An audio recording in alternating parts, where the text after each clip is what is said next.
મોટા સમાચાર હાલ સામે આવ્યા છે। આ વચ્ચે તમને જણાવી દઈએ કે ભારત અને પાકિસ્તાનમાં જે તણાવની પરિસ્થિતિ છે તેને લઈને સમાચાર સામે આવ્યા છે।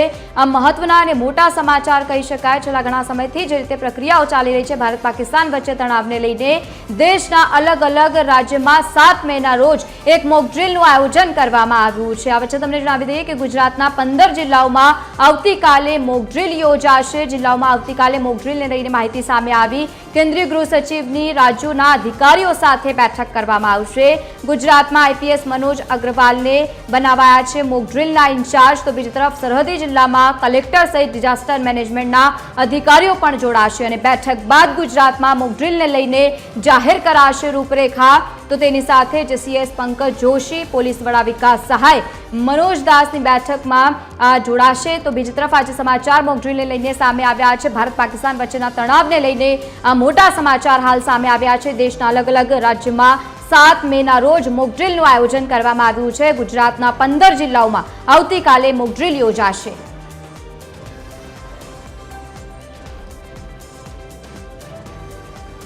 તો આજ મુદ્દે એસોસિએટ એડિટર સોનલ અનડકટ આપણી સાથે લાઈવ જોડાયા છે। સોનલ, આવતીકાલે મોક ડ્રીલનું આયોજન, કેવા પ્રકારની તૈયારીઓ? જી, આવતીકાલે મોક ડ્રીલનું આયોજન થવા જઈ રહ્યું છે। ખાસ કરીને જ્યારે હવે પાકિસ્તાન સાથેના ભારતના જે સંબંધો છે તેમાં ઓટ આવી છે પહેલગામ હુમલા પછી, જ્યારે કેન્દ્ર સરકાર તરફથી કડક રૂખ જે અખ્તિયાર કરવામાં આવ્યો છે તે અંતર્ગત પાકિસ્તાન તરફથી જે લશ્કરી હિલચાલ શરૂ કરવામાં આવી છે તેના પગલે ભારત તરફથી પણ જે જડબાતોડ જવાબ આપવાની તૈયારીઓ શરૂ કરવામાં આવી હોય તેવું હાલના તબક્કે લાગી રહ્યું છે ને તે અંતર્ગત જ કેન્દ્ર સરકાર તરફથી ખાસ એડવાઇઝરી પણ જાહેર કરવામાં આવી છે।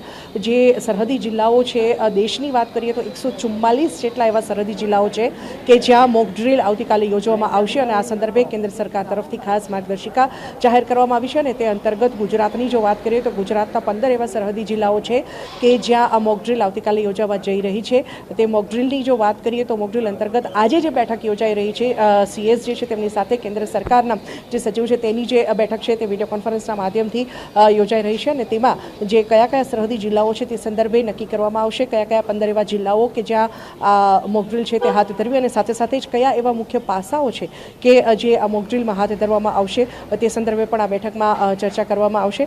મહત્વનું છે કે આ જે માર્ગદર્શિકા છે તે કેન્દ્ર સરકાર તરફથી જાહેર કરવામાં આવી છે, જેમાં સૌથી પહેલો જે ઇમ્પોર્ટન્સ આપવામાં આવ્યું છે તે યુદ્ધની પરિસ્થિતિમાં નાગરિકોને તેની જે જાણકારી છે, સિવિલ જ્યારે હુમલો થાય જે તે શહેર ઉપર કે જગ્યા પર તો કયા પ્રકારે સ્વ બચાવ કરવો તેની તાલીમ આપવી અને ખાસ કરીને તમામ જેવા જિલ્લાઓ છે, સરહદી જિલ્લાઓ, ત્યાં સાયરન લગાવવાની જે સૂચના છે તે ખાસ તો આપવામાં આવી છે કે સાયરન લગાવવું કે જેથી કરીને હુમલો થયો તેની જાણ લોકોને થઈ શકે અને ત્યારબાદ સાયરન વાગ્યા પછી સ્વ બચાવ કઈ રીતે કરવો, નાગરિકોએ સ્વ બચાવ કઈ રીતે કરવો અને આ ઉપરાંત હોસ્પિટલ અને સ્કૂલો પર જ્યારે સ્કૂલ કે કોલેજો પર જો હુમલો થાય તો વિદ્યાર્થીઓએ સ્વ બચાવ કઈ રીતે કરવો તેની તાલીમ જે છે તે આપવી, આ પણ એક માર્ગદર્શિકામાં ઉલ્લેખ કરવામાં આવ્યો છે। આ ઉપરાંત ખાસ કરીને હોટલાઇન અને રેડિયોની જે ફ્રિકવન્સી છે તેની જે સિસ્ટમ છે તે એક કનેક્ટિવિટી એરફોર્સની સાથે જોડવી, આ પણ એક જે ઉલ્લેખ છે તે માર્ગદર્શિકામાં કરવામાં આવ્યો છે કેમ કે હવાઈ હુમલો જ્યારે થયો હોય ત્યારે એરફોર્સનો રોલ સૌથી મહત્વનો રહેતો હોય છે અને તે અંતર્ગત જે કનેક્ટિવિટી છે હોટલાઇન અને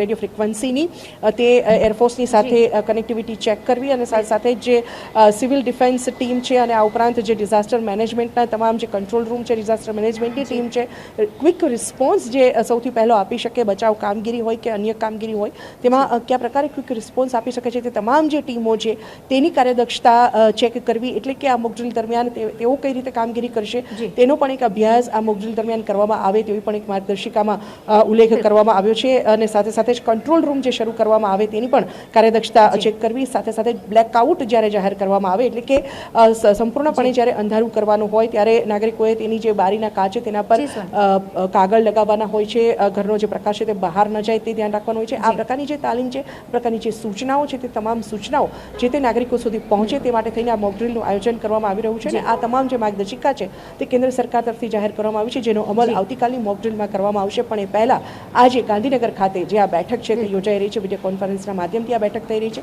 જેમાં આ તમામ મુદ્દાઓ સંદર્ભે ચર્ચા કરવામાં આવશે। બિલકુલ સોનલ, આભાર સમગ્ર માહિતી સાથે જોડાવા બદલ। તો મહત્વપૂર્ણ આજે બેઠક મળવા જઈ રહી છે અને આવતીકાલે મોક ડ્રીલને લઈને આ મહત્વના અને મોટા સમાચાર સામે આવ્યા।